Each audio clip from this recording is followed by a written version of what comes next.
Welcome to Shriji food. આજે આપણે બનાવીશું એક ગુજરાતી ફરસાણની રેસીપી સેવ ખમણી. સેવ ખમણી ટેસ્ટમાં બહુ જ સરસ લાગે છે. આમાં ખાટો, મીઠો, તીખો ત્રણેય ટેસ્ટનું કોમ્બિનેશન હોય છે. તો ચલો એને આપણે બનાવવાનું શરૂ કરીએ. તમને જો આ વિડીયો પસંદ આવે તો વિડીયોને લાઈક કરી મારી ચેનલને સબસ્ક્રાઈબ કરવાનું ના ભૂલશો. આના માટે આપણને જોઈશે 1 કપ ચણા દાળ. ચણા દાળને મેં 4 કલાક પહેલાં નોર્મલ પાણીમાં ધોઈને પલાળીને રાખી છે. હાફ ટીસ્પૂન લીંબુના ફૂલ છે. જો તમે લીંબુના ફૂલ ના યુઝ કરવા માંગતા હો તો 1 લીંબુનો રસ પણ યુઝ કરી શકો છો. 3 લીલા મરચાં મેં લીધા છે. આ પણ તમે તમારા ટેસ્ટ પ્રમાણે ઓછા વધારે કરી શકો છો. હવે આપણે આ ચણાની દાળનું પાણી નીકાળીને જે મિક્સરનું મીડિયમ સાઇઝનું જે જાર આવે છે એમાં આપણે આ ત્રણેય વસ્તુને મિક્સ કરીને ક્રશ કરી લઈશું. હવે આપણે આમાં લીંબુના ફૂલ અને લીલા મરચાં એડ કરી દઈશું અને પહેલા એને પાણી વગર જ આપણે ક્રશ કરીશું. દાળ આ રીતે થોડી અધકચરી થઈ જાય એ પછી આપણે એમાં 1.5 થી 2 ટેબલ સ્પૂન જેટલું પાણી એડ કરીને ફરીથી એને ગ્રાઇન્ડ કરી લઈશું.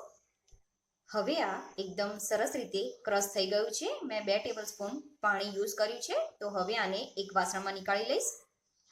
આપણને જોઈશે મીઠું સ્વાદ પ્રમાણે. મેં હાફ ટીસ્પૂન લીધું છે. તમે તમારા ટેસ્ટ પ્રમાણે પ્લસ માઇનસ કરી શકો છો. 1/4 ટીસ્પૂન ખાવાનો સોડા. સૌથી પહેલા આપણે મીઠું ખીરામાં એડ કરીને એને મિક્સ કરી દઈશું અને સ્ટીમરમાં પાણી ગરમ કરવા મૂકી દઈશું.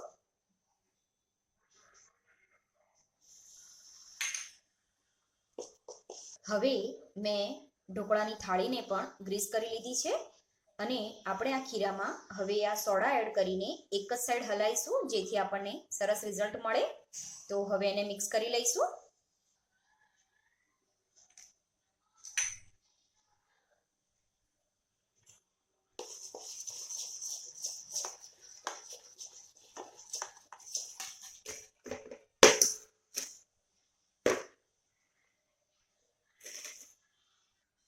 હવે આને સ્ટીમરમાં મૂકી દઈશું અને કવર કરીને હાઈ ફ્લેમ પર 20 મિનિટ માટે સ્ટીમ થવા દઈશું. 20 મિનિટ પછી હવે ગેસ બંધ કરીને આને 10 મિનિટ માટે સ્ટેન્ડિંગ ટાઈમ આપીશું.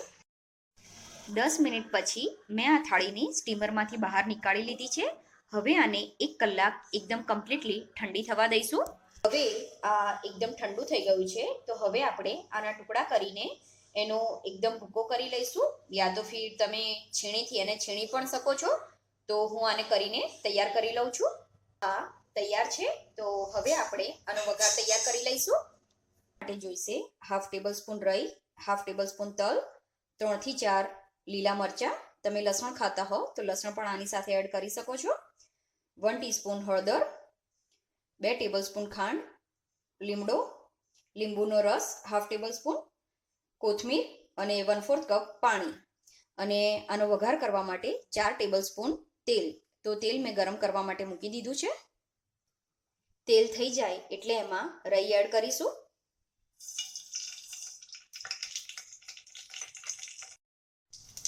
હવે આમાં હળદર એડ કરીને લીમડો અને લીલા મરચાં એડ કરી દઈશું.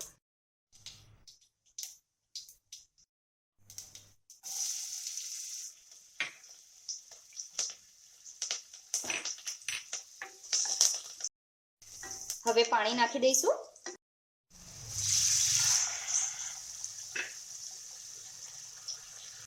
હવે આમાં ખાંડ નાખી દઈશું.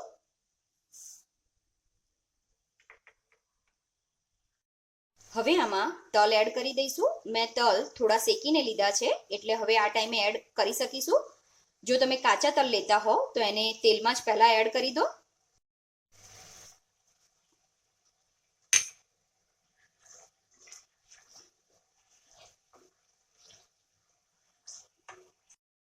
આ ટાઈમે જો તમને મીઠું ઓછું લાગે તો તમે પાણીમાં એડ કરી શકો છો.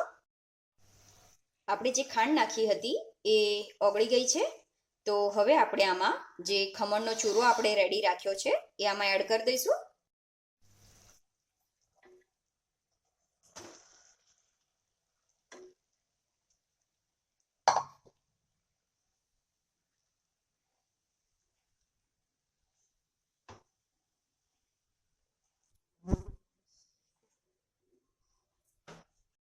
આ મિક્સ થઈ જાય ત્યારે આપણે આમાં થોડી કોથમીર એડ કરી દઈશું.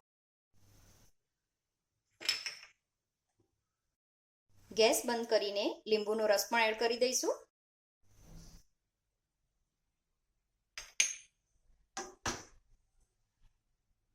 ખમણીને મેં એક સર્વિંગ પ્લેટમાં નીકાળી દીધી છે. હવે એના ગાર્નિશિંગ અને સર્વિંગ માટે આપણને જોઈશે દાડમના દાણા, કોથમીર અને નાયલોન સેવ, જે સૌથી ઝીણી સેવ આવે છે એ આપણે યુઝ કરીશું આમાં. તો ચલો આપણે આને ગાર્નિશિંગ કરી દઈએ.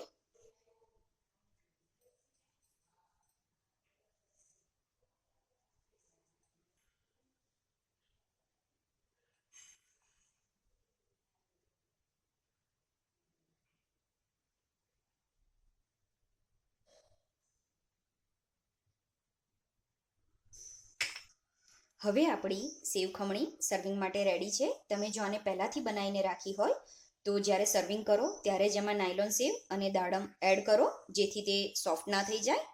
આઈ હોપ તમને મારો આજનો વિડીયો પસંદ આવ્યો હશે. તમે બીજી કોઈ રેસીપી ગુજરાતી લેંગ્વેજમાં શીખવા માંગતા હો તો બી મને કમેન્ટ બોક્સમાં લખી શકો છો.